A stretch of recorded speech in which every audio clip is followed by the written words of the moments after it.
Hello,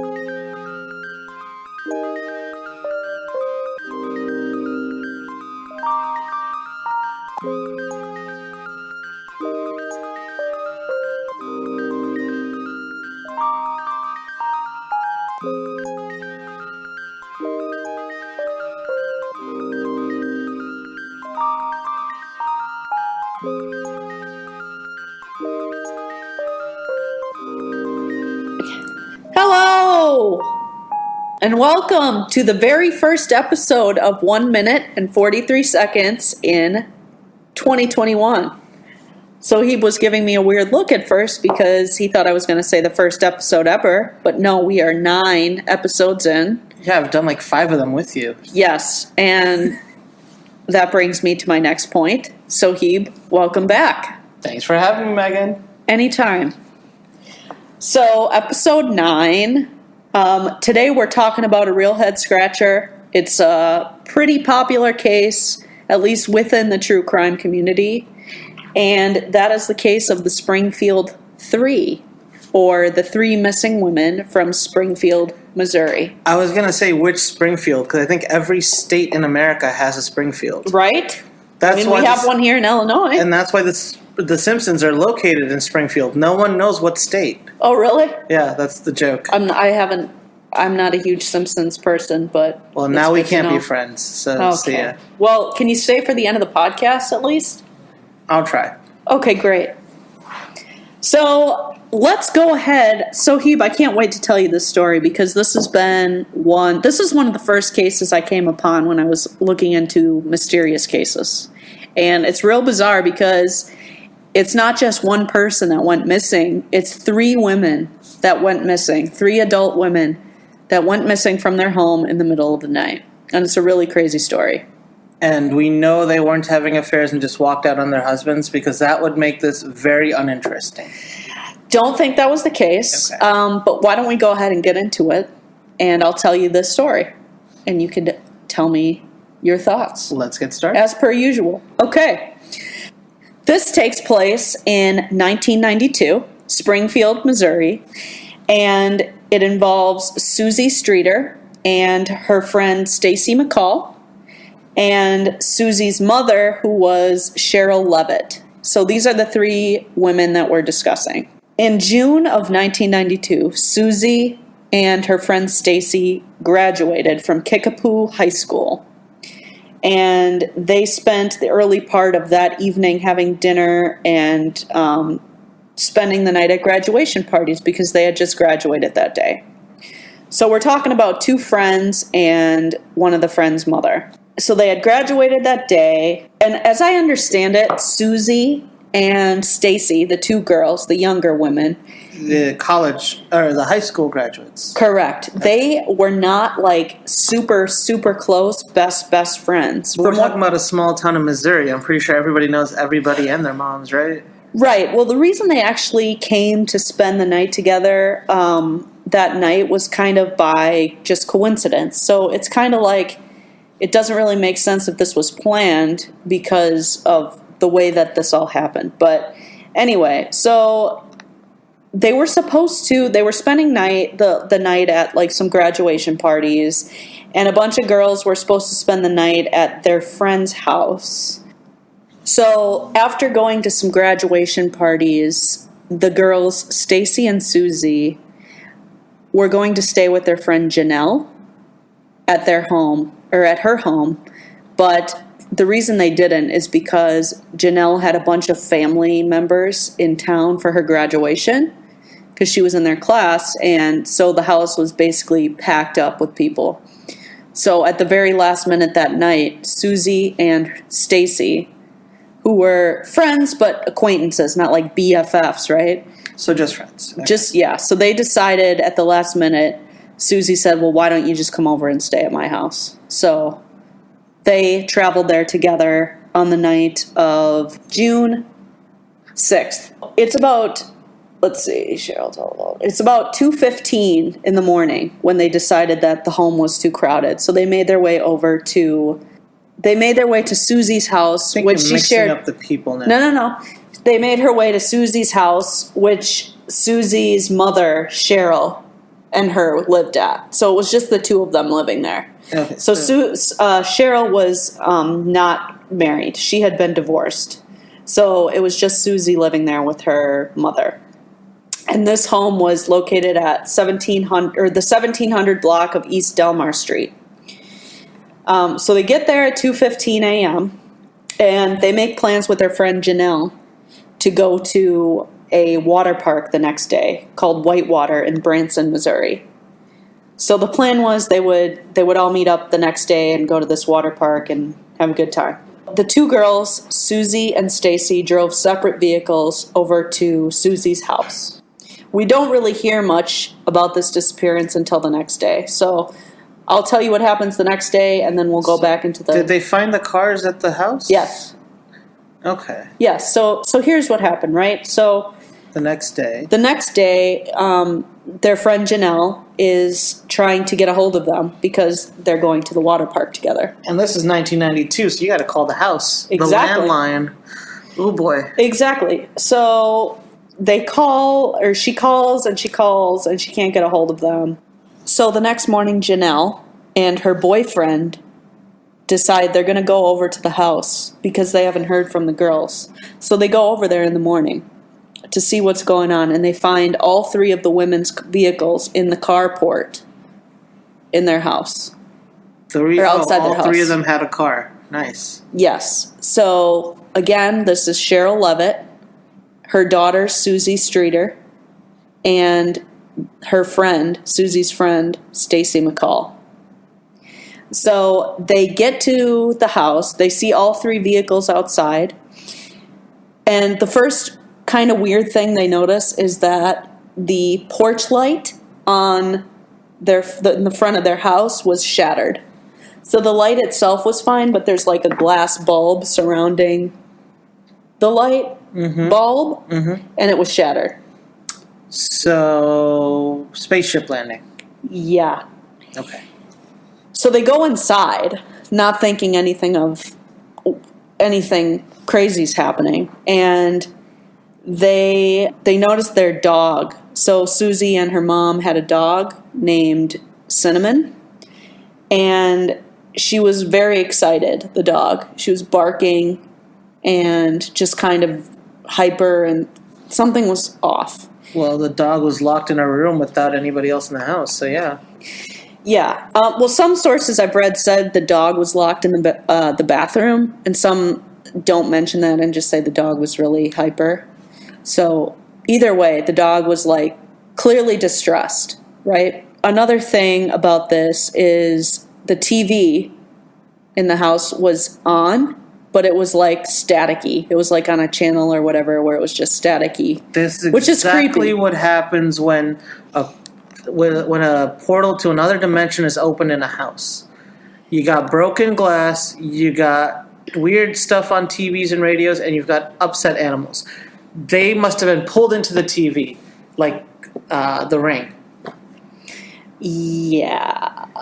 So I'm going to just go off on all the horror movies I know right now. No, that's great because this is a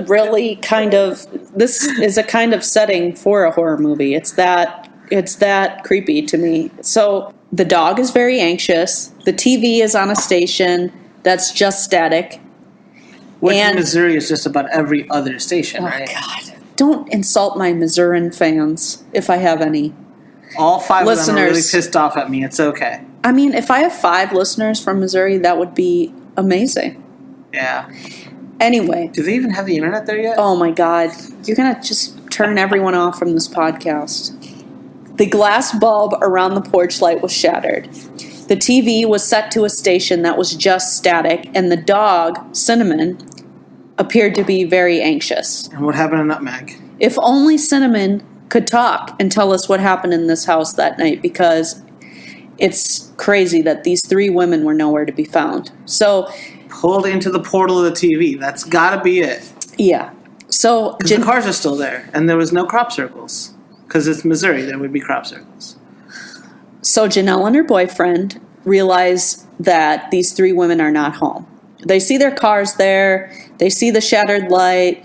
They're confused. So Another thing we should mention is that all of the women's purses were also found in the house. So all 3 of their purses were lined up. Suzie and her mother were said to be chain smokers. So another interesting thing they found was that these women's cigarettes were in their purse. Smoker leaves their smokes behind. Even when traveling between dimensions. Exactly. And actually people would say so Suzie had a brother that was also the son of Sherill. And he said that his mother would not even leave a room without a cigarette. She was that... chain smoking. Exactly. So it was definitely a sign that something was off because these women's purses and their cigarettes were there. So what happened next, Megan? Another thing they noticed was that it looked like the 2 younger girls had taken their makeup off. There was evidence in the bathroom like they had removed their makeup, that they've changed out of their clothes for the day and changed into sleeping clothes. And so clearly something happened to these women in the middle of the night. And by the time their friends got there the next day, they were gone. I mean, it was all the middle of the night, right? We're talking between 2 a.m. and whatever time they're supposed to leave. What would that be, 5 or 6 in the afternoon? No, well, I've got some sources that say 8 o'clock in the morning, which... So that gives you a 6-hour window. Exactly. So... that these 3 women were pulled into their TV. Yeah. So the creepy thing that happened while Janelle and her boyfriend were in the house is that the phone rang. And for whatever reason, Janelle answered the phone. And it's a polite thing to do. Phone rings, you answer it. Yeah, so it wasn't their house. So a lot of people are like, why did she pick up the phone and it wasn't her house? But I think she picked it up because she had hoped that whoever was calling on the other line might have some clue as to where the women were. Well, it's different etiquette with the landline. Okay, landline, whoever's closest picks it up. Okay, cell phones, even if it's not your own house? Yeah. I mean, fair enough. But I'm not saying Janelle is suspicious or anything. I'm just saying. So they're all suspicious. They're all suspects until we know otherwise. Yeah, so Janelle picked up the phone, and what she heard on the other line was a strange man who started making sexual innuendos. And she hung up on this person. And I've also seen that this person supposedly left not voicemails, but messages on the machine that... They had voicemail in the night. Yeah, no, I know.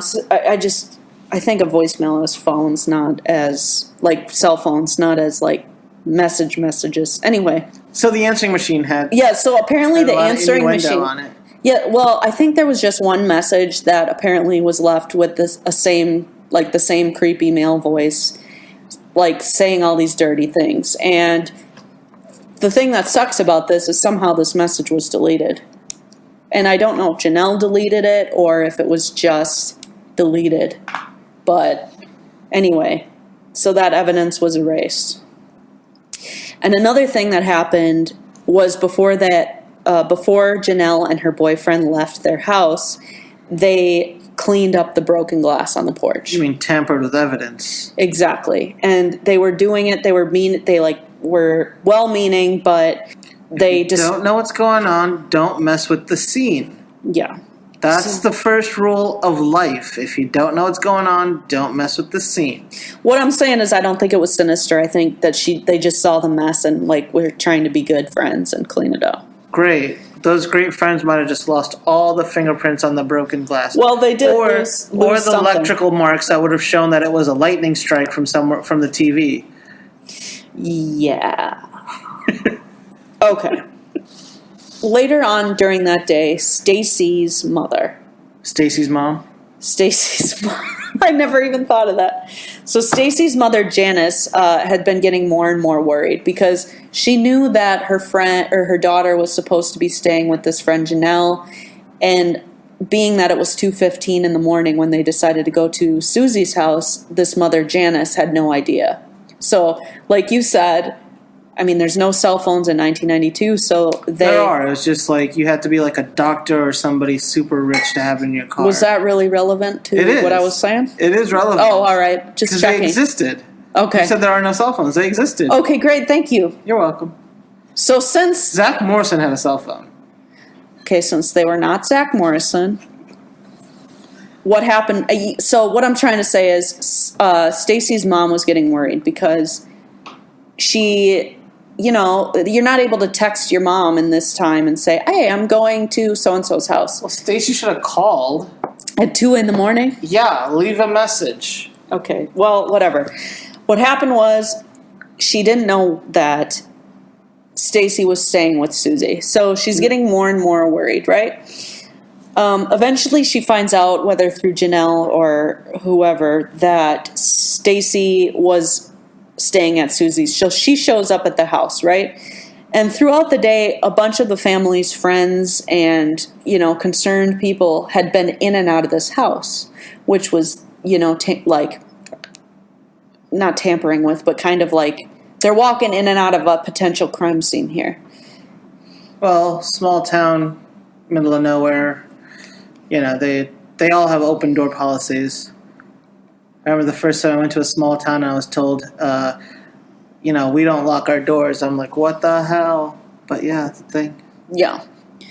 So Janice, who is Stacy's mother, calls the police because she knows something's wrong. Her daughter's clothes are there. Her daughter's purse is there. It looks like they took off all their makeup.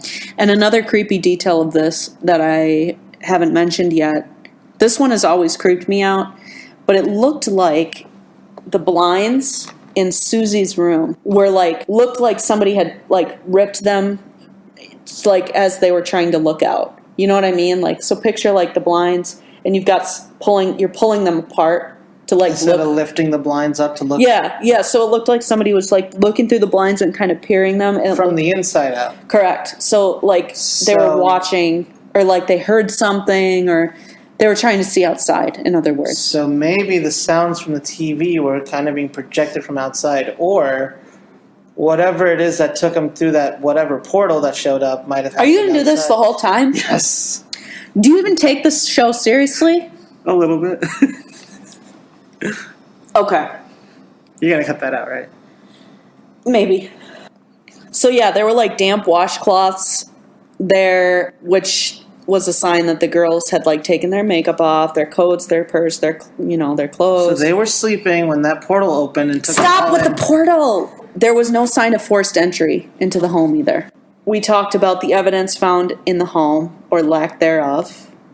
So basically, all signs. Another thing that was kind of creepy was there was a book found in Cheryl's bed, overturned, as if she had been reading and was interrupted and put the book down and that. But there was no signs of struggle or anything.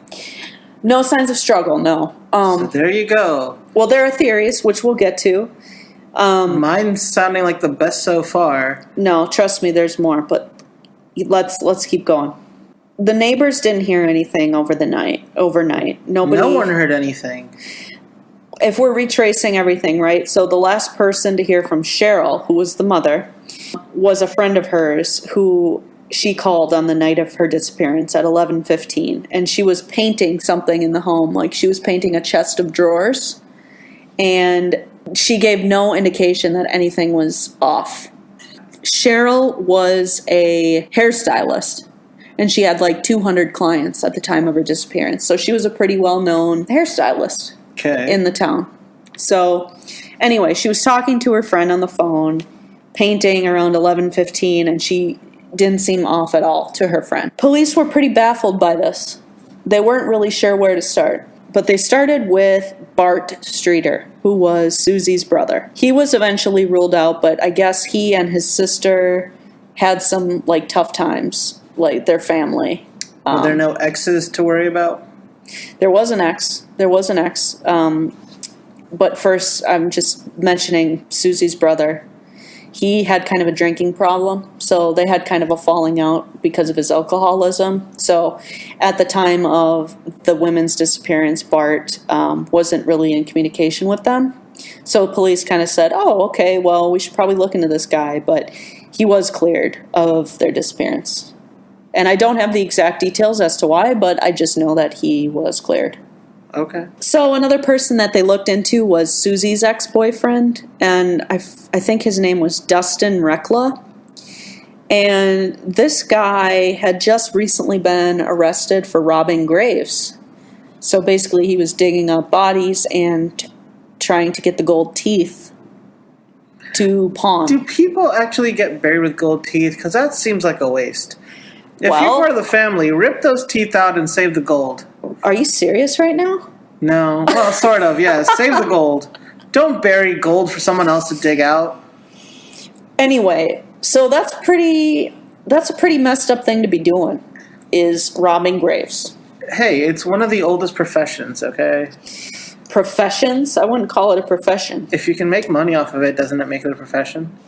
So Susie's ex-boyfriend was the grave robber, and they considered him for some time because I guess he had a criminal history, which is why the cops look at people with pasts. Yeah, and she, I think, apparently broke up with him after she found this out, which, I mean, good for her, because that's not a good thing to be doing. Unless he's the reason they disappeared, which maybe not so good. Well, here's the thing. Maybe don't get with crazy people, I'm just saying.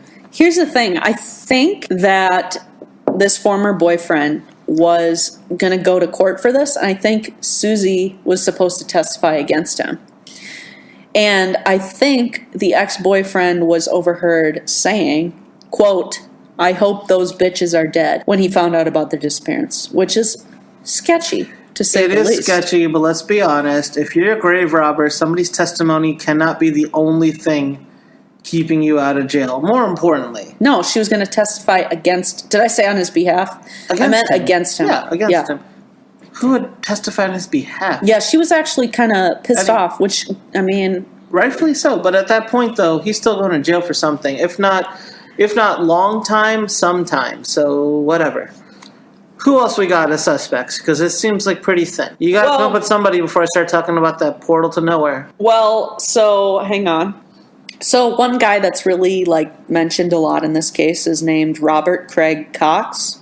And he was a convicted robber, and he was serving time for an unrelated crime. But anyway, he lived in Springfield, Missouri at the time that the women disappeared, and he worked with Stacy's father at a local car dealership. And he initially told investigators he wasn't in the area, but he recanted his statement. And he also was running his mouth to some reporter and said that he knew the women had been murdered and buried, but he claimed that their remains would never be found. And he also said he knows more, but he will not say more until his mother has passed away. So it's kind of a toss-up whether this guy is full of it and just trying to get attention, or if he actually is somehow involved. Sounds like he's an attention seeker. There's always a group that's trying to claim credit when they do nothing. They're the worst people on the planet. Yeah, so he's never been charged in their disappearances at all. Is his mother still alive? I believe she is. Then we won't know until she passes. Which is such a bad thing to say. I mean, that's awful. That is awful, and I'm only joking because I doubt this guy did anything. Yeah, a lot of people, they run their mouths, and this is a pretty well-known case, so, At least in Missouri. Yeah, and police couldn't find anything to say he did it or say that he didn't do it, so, who knows? Guess we know. There was a witness that reported a woman that matched Susie's description, and they said that this woman was driving a van, and there was an unseen male in the car that was giving her orders, and they heard someone say, "Don't do anything stupid." So and this kidnapping. Yeah, and this woman looked pretty terrified, and she was driving this van, so it was like a Dodge van, and they reported, some people reported seeing the van in the area the day the women disappeared, and that this woman was sitting in the passenger seat that matched Susie's description.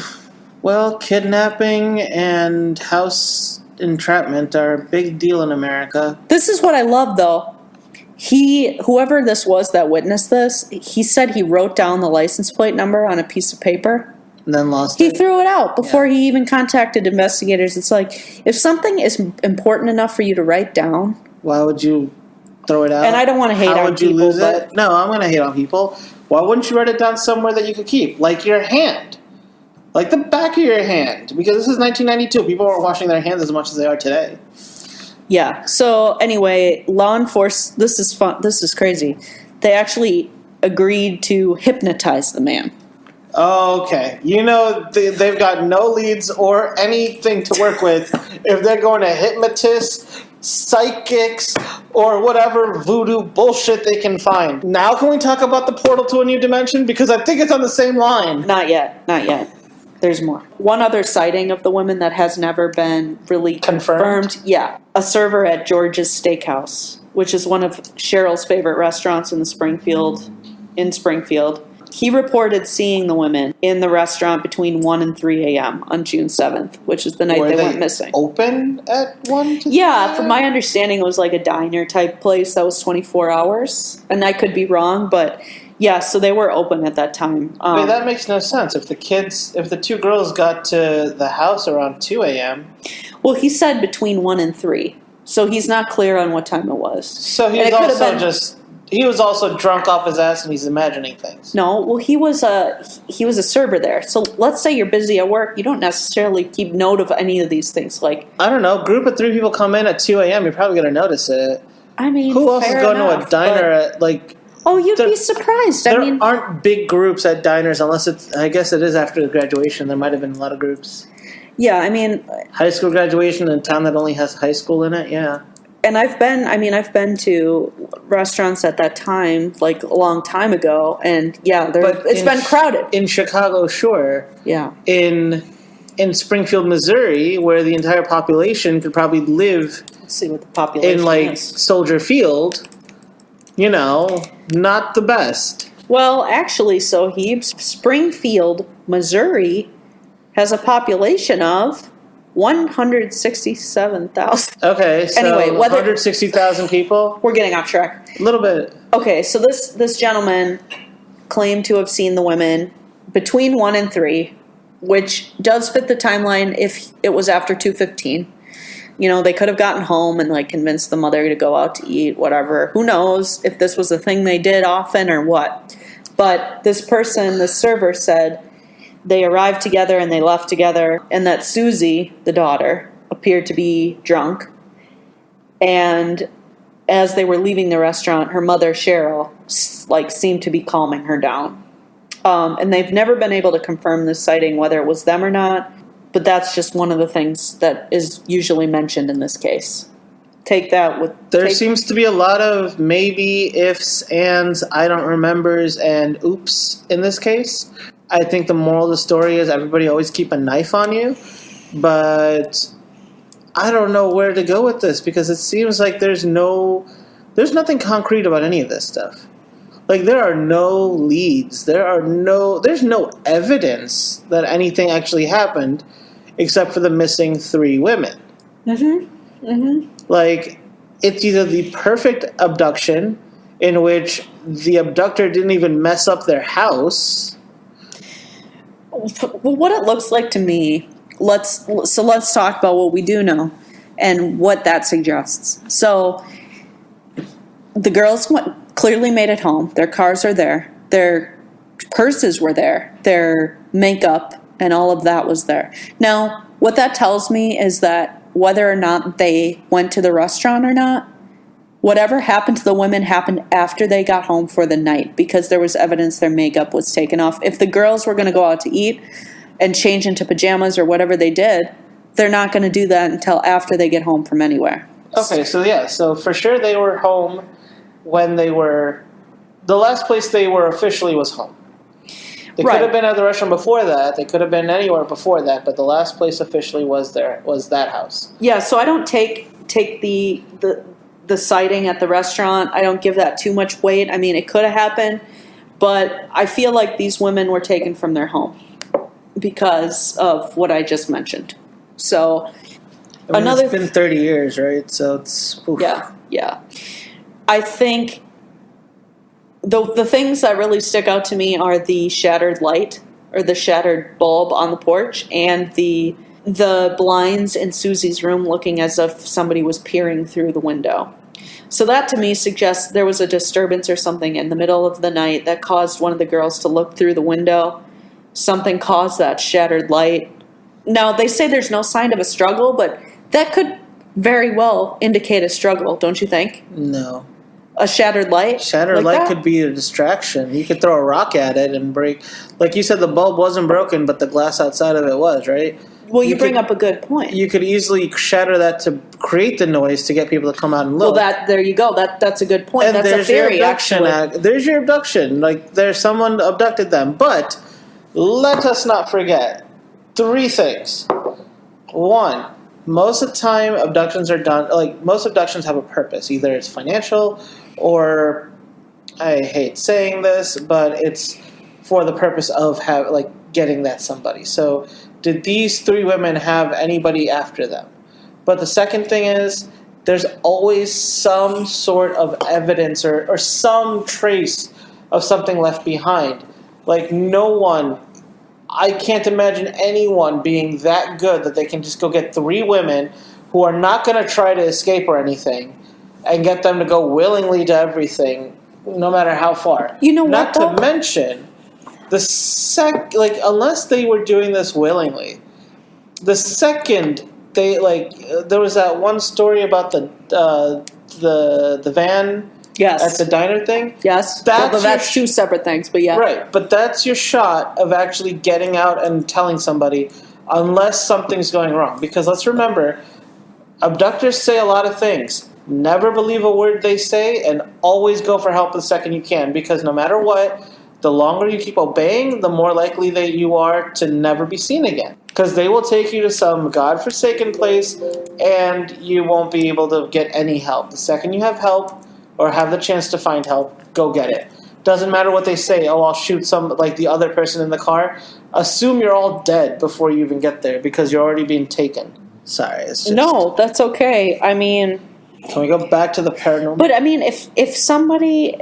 I hear that a lot. Like, how could somebody have taken these women, all 3 of them, how could they have forced 3 people to do something? But, hello, a gun. All right, it was 1 gun.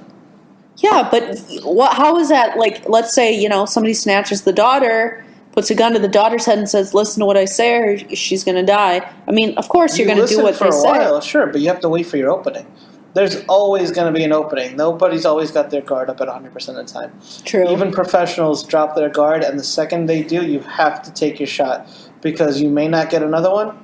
And more importantly, I don't know. If you were worried that your loved one is going to die based on what you did. No, assume you're all dead. Because if you've already been taken, if someone's at gunpoint, we've had this conversation before. If you're at gunpoint, you're pretty much dead. Because no one points a gun without the intention to shoot. Oh, don't get me started on this again. That's the Where was this from? Did we do this on a podcast? No, it was on a podcast. We should do a whole episode on that. Yeah. Anyway. No, but it's true. The second the gun is in play, assume it's going to be used. Assume you're dead. Because now think about it. It's been 30 years. No one's seen these 3 women, right? No. So most likely they are dead. Yes. So there you go. There you go, me. No. Well, think of now you got to consider what kind of torture they went through before they even died, or how far they even made it. Had they their first shot at anything, even if you're worried about getting your friend or family killed, you have to take your shot because the assumption is they're already dead. I don't agree with you. Well, that's the truth because now look at where you are. No, man. If somebody says don't move, yeah, or listen. Someone says don't talk. Okay, I'm going to send you out to get supplies, but don't talk to anyone. I'll know, and if you do, I'll. That's a little different. Okay, so then what was this about the hospital? That's yeah, that's different. Okay, this is a whole different theory, but I'll bring this up now since he was getting ahead of himself. Okay. No, but we have more to say on that. But a lot more to say. So paranormal, man. So in 2007, there was this web sleuth, and he claimed that he had this psychic vision. And I don't know exactly why people took this seriously, but it was somehow submitted as a tip that the 3 women's bodies were buried under the parking garage of Cox South Hospital, which was 10 minutes away from the house that the women vanished from. And let me just say one thing. The Cox South Hospital, no relation to the man named Robert Cox, who said all this crap about... Except they're all in the same city. Correct. But the Cox, I'm saying, is not... They're not related. That's just the name of the hospital. So, we'll check this out. Right, so there was 15 years later, there's a thing. We'll check this out. So, This is interesting. So, whatever. This tip was enough for this independent investigator to use ground-penetrating radar to scan it. And the engineer who did the scanning showed that there were 3, quote, anomalies that were consistent with a gravesite. Oh. Now, that's kind of, that's a little creepy. But check this out. They didn't dig up the site because... Why not? Because they said that there was not enough evidence to waste all that money by digging up the property. If it was just some random psychic person that said, oh, they're buried here, right? Okay, why should we believe you? But the fact that they did a ground-penetrating thing and they saw 3 anomalies in the ground, that's just a little too much for me, you know? That is a lot. So that's what the hospital thing is all about. But yeah, so these anomalies, 2 of the anomalies were parallel and one was positioned perpendicular. So what caused 3 adult women to go missing from a home? And interdimensional portal. Because let's be honest, nothing else makes sense. There's no way that some kidnapper got away this well with 3 women, 3 adult women, and no struggle? Are you kidding me? I think there are signs of a struggle. No, there aren't. Yes. No. One, the that's not porch. A sign of a struggle would be like... You don't even know what I'm going to say. The porch light. Yeah, that's a sign of something's off, though. That's a sign of something's off. Sign of struggle would be like tipped over chairs or messed up clothing somewhere or like a door broken or something. Those are signs of like just making a mess on your way out. That's a sign of a struggle. Well, the home was clearly left in a state that it did not account for anybody being taken. People it was walked weird. in and out, and they didn't see anything out of the ordinary. Oh, bull! There was plenty out of the ordinary. Like what? Like the fact that the TV was on and staticky, the fact that the dog was anxious, the fact that the blinds were pulled apart, the fact that the porch light was broken. All of that stuff adds up, and it's weird. No, it doesn't. It adds up to weird, but staticky TV is 1992. Standard channels were like 5, and in between was all static. But 3 women were missing. Yeah, that's the part. All their purses were there. Exactly. All their clothes were there. Portal to a different dimension. That's the only thing that makes sense. Okay, we're going to end this episode before I... They were taken without a trace, which means, again, interdimensional portal. And B, it's been so long without any signs or any type of contact with these 3 women. It's pretty much over. But it's unsolved, and it's very sad. Very sad. These women graduated college, or high school on this day. It was supposed to be a exciting day. You know what is really sad? A fact that I saw later is that there was an untouched graduation cake in the refrigerator.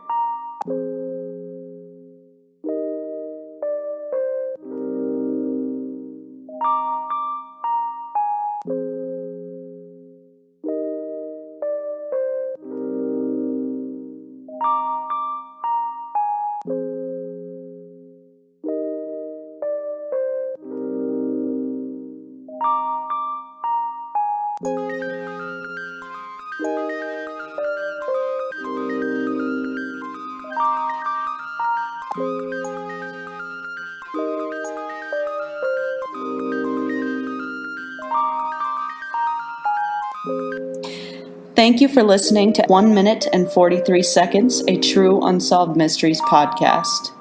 You can find pictures on Instagram at 143mysteries. You can also review source information as well as submit a case suggestion at 143mysteries.com or feel free to leave me a comment on Instagram. I look forward to hearing from you. Until next time, stay safe.